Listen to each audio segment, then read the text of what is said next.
Good morning. It is 7:30. It's Wednesday, halfway through the week. Woohoo! Nice.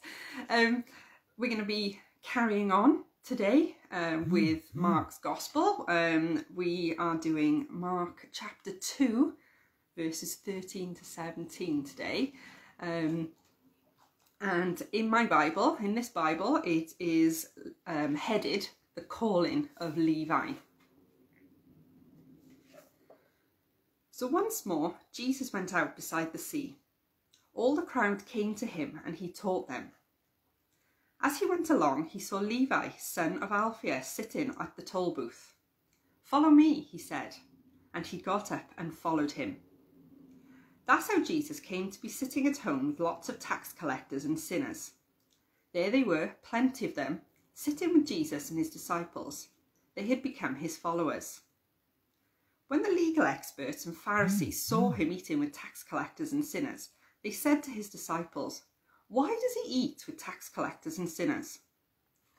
When Jesus heard it, he said to them, "It's sick people who need the doctor, not healthy ones. I came to call the bad people, not the good ones." Now, this week, you're Jess on Monday and Meg yesterday, and they both read stories of how Jesus doesn't kind of fit into this norm. And so Jess told about how he healed the leper. So not only did he heal the leper, but he touched him. He actually touched him, which was a big no-no in those days. You know, Jess did mention that they were cast out of society, and they weren't even allowed to live in the village. They had to live on the outskirts. Because they were declared unclean, but Jesus touched him. He just touched him and he healed him. And then yesterday, Meg was talking about how he healed the paralysed man, but not only did he heal the man, he said to him, "Your sins are forgiven." And there were a lot of people a bit cheesed off by that, because they were like, "Who are you? What gives you the right to forgive sins? You know, you've got no right to do that." And today, again, the religious leaders are calling him out again. And all the way through the Gospels, you'll find this. The religious leaders were constantly just picking up on the things he did, and were moaning about him, complaining about him, and saying, "What gives you the right to do this? You know, you shouldn't be doing this." All the way through, they were just constantly watching him. And it's because they had this idea of what the Messiah was going to look like, what he was going to be like, what he was going to do when he came back to it. You know, they were promised the Messiah was going to come. And Jesus was not what they were expecting. You know, he was doing all this stuff that the religious leaders would not have done at all. They had these very, very strict rules, very narrow view of what people should and shouldn't do. And touching lepers was a big no-no. And here he was, eating with tax collectors. Now, tax collectors were like the dread of society. Everybody hated them. You know, like, I suppose it's like traffic wardens today. You know, people love to hate them, and they're just doing a job, really, you know. And the tax collectors were nobody's friends, you know, because they worked for the Romans. And this was Jesus now sat having dinner with, it says, lots of tax collectors and sinners. And he was there sitting with the people who the religious leaders thought were not worthy of any kind of friendship, or, you know, they were the lowest people. And this guy was claiming to be the Son of God, and he was there with them.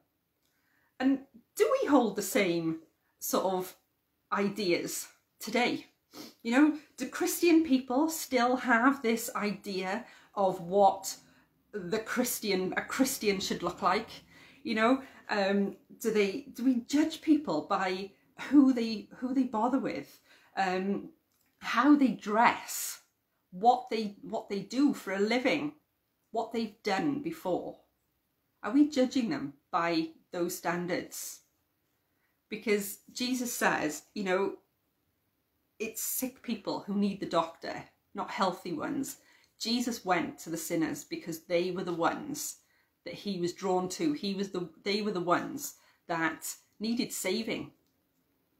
And all the way through, these are the people that Jesus was hanging around with, was talking to, was eating with.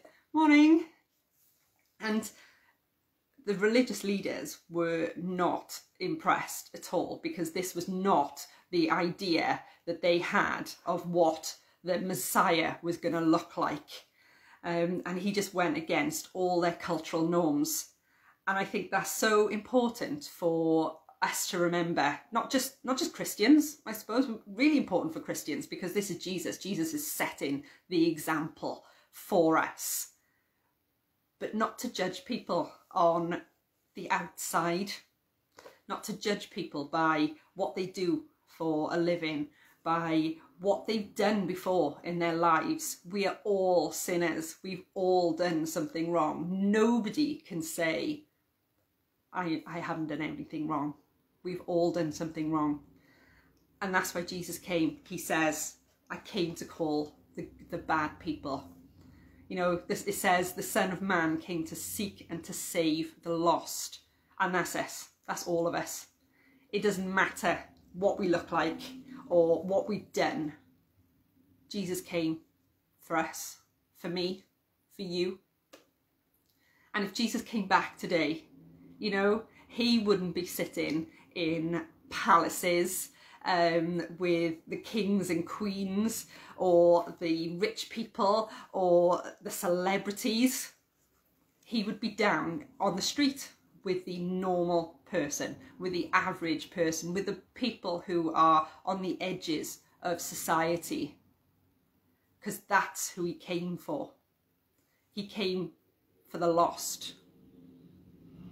And I think that's a really good thing for us to take our cue from. This is how Jesus set the example. And do we do that?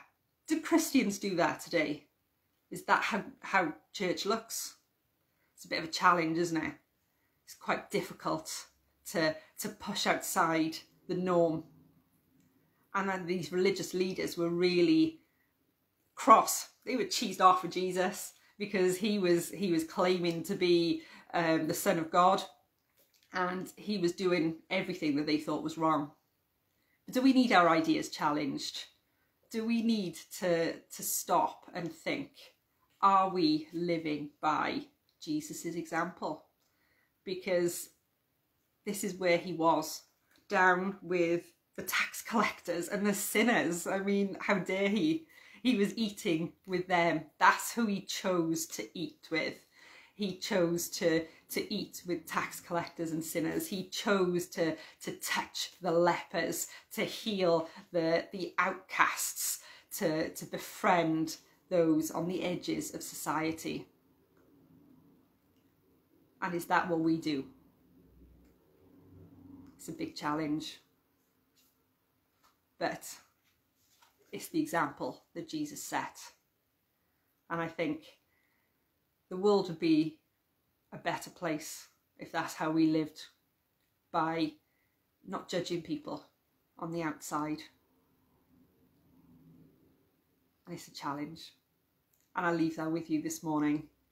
You've got Wayne tomorrow for Thursday morning, and I will see you on the weekend. Have a good day.